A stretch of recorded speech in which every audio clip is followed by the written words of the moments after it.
Free audio post-production by alphonic.com. Hello, this is Master Marc Zirogiannis. Welcome to today's episode of Taekwondo Life Magazine Live. Today we are bringing you 3 great movies from Welgo, USA, 1 out of China, 1 out of Korea, and 1 out of Japan. The first one is Hunt the Wicked. We wrote an article on May 6th, a review called Hunt the Wicked is a must-see for martial arts fans. This movie came out on Blu-ray, DVD, and digital on May 20th, and it's a great police and political drama coming out of China. It is very much in the Hong Kong style of Jackie Chan, Cynthia Rothrock. Very well done, good fight choreography, some themes that are typically Chinese movie themes and some that are not. But one of the coolest aspects of this movie is that it stars Andy On, who is starred in probably the number 2 martial arts film of last year, 100 Yards, which I really liked. That was a period piece, and he starred in Blind War. This film is directed by Hua Su Kwang, who is the same person who directed Blind War. So a good combination, and they have a good working relationship. I like this one better than Blind War, but Blind War was very good. Sung-cheol is the other one. He was in both Eye for an Eye action films, which were very, very good. And he starred in Ip Man, The Awakening, which was not part of the original Ip Man series of movies, but like one of the kind of, I don't want to say knockoff ones, but one of the ones that sort of came to ride that sort of Ip Man wave that Donnie Yen started. They are together in this film. Their fighting styles, their acting come together really, really sharply to make for a good martial arts film. It's the fight choreography that really make this film unusual, exciting, visually over the top fighting, weapons, gunplay, action. There's a lot of good scenes, but there's a 1v1 fight scene, or more than one, actually 2 or 3, and those really, really become the highlight reels for this film. It has a great plot. There is a little bit of almost Korean style here. What do I mean by that? What I mean is, in Chinese films, there's a lot more of good guy, bad guy, good cop, bad cop. Korean films have a little bit of a blurred line as to good guys and bad guys. This film has a little bit more of a blurred line, but it works really, really well. It tackles a lot of the normal themes in Chinese films, such as anti-drug themes, but it isn't really over the top the way a lot of them are. So that's good. I like that about it. It's got great martial arts scenes, really worth seeing. I would see it in Mandarin with English subtitles. These films are better when they're voiced by the original actors. It's 108 minutes, and it is available now. And now for a word from our sponsor. We are back. Our second film is coming out of Korea. It is a action and martial arts film, but not a typical one. But it has many of the typical elements. It's called The Old Woman with the Knife. We did a review on May 11th, and that film hit theaters on May 16th in the U.S., and I'm sure it'll be following with other digitals and streaming. It is thoughtfully done. It's based upon a book of the same title, and the director is the same director who brought us Her Story, which we reviewed from Welgo, and that was a true story.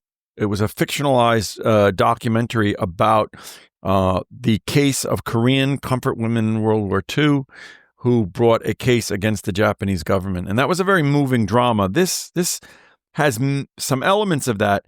The similarity in that film is that it deals with women as the primary characters and strong women in particular.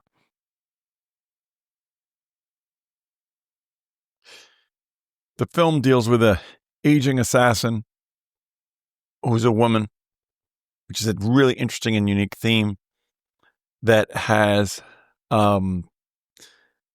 dealing with aging and aging out of the business, obviously, of being an assassin when she is basically becomes fodder for and prey for the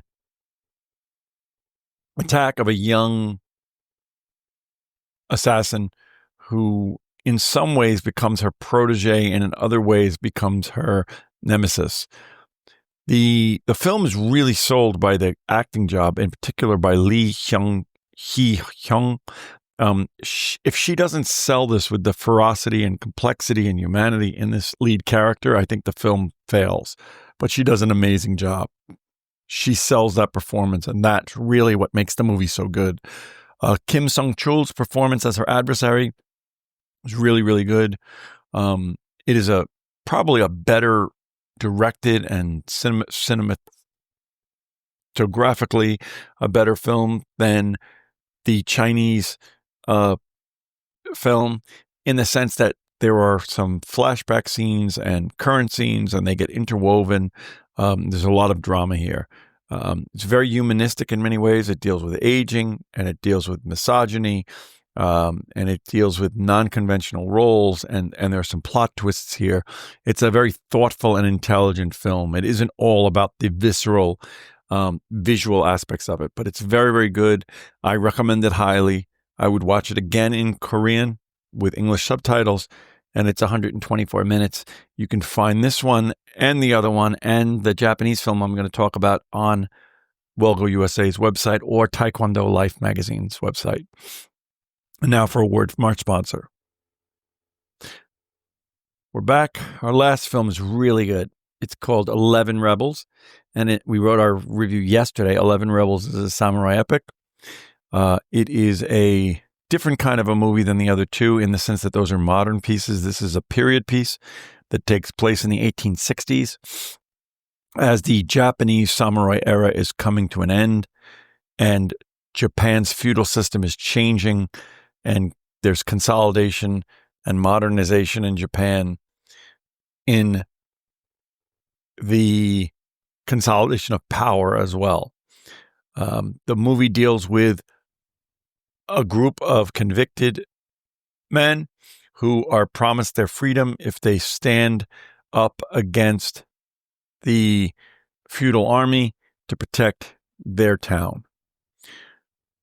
There are a lot of serious themes in here, like rape, like mental health, like the fact that the samurais were dying to preserve their traditions and their era as contrasted to this new era of guns and cannons and new ways of viewing honor and relationships.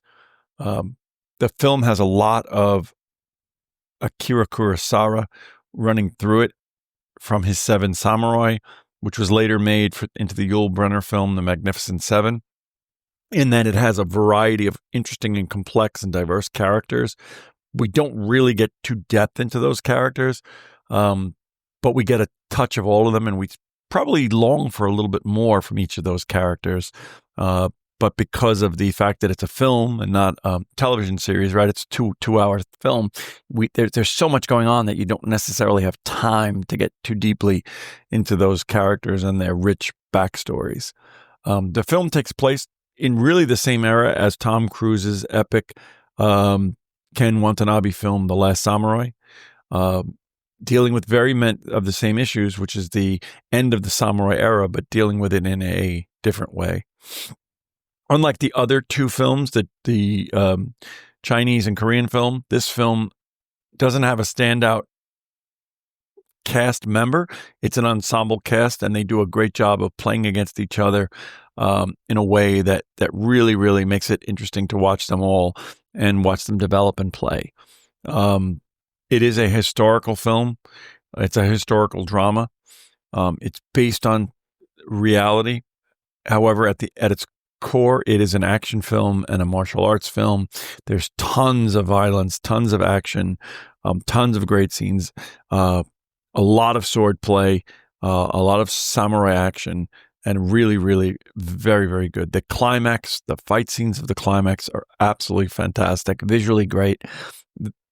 again, unlike the other films which are modern, this is a period piece, so there's costumes and set design and cinematography that all lend itself to support that, and it comes off as very, very authentic, even though I think it's not a high-budget film. It is a great film. Interesting fact about it is it was based upon a 1964 script that was shelved, and it took them 60 years to make it. I'm glad they did. I would watch it in Japanese with English subtitles. 11 Rebels will be out in June. It's 120 minutes. None of these films are rated, but they are all violent, and they all have adult content in the way of violence. They tend to be violent, but you can check them out at Wellgo or at our site. Again, what are we talking about? We're talking about 3 great films coming to you from Wellgo. The first one coming out of China, once again, and already available, is Hunt the Wicked. The second coming out of Korea, The Old Woman with the Knife. And the third one coming out of Japan, 11 Rebels. Great way to compare and contrast the different styles of the filmmakers and the actors, but also of the things that come out of the country, because we review a lot of these. And I think that they are all representative of various filmmaking and thought processes of their various countries with which they originate. And we're thankful to Wellgo for distributing these films and giving us a chance to see films we wouldn't otherwise see coming out of that market. This is Master Marc Zirogiannis. I look forward to seeing you in the theater and on the mat. Free audio post-production by alphonic.com.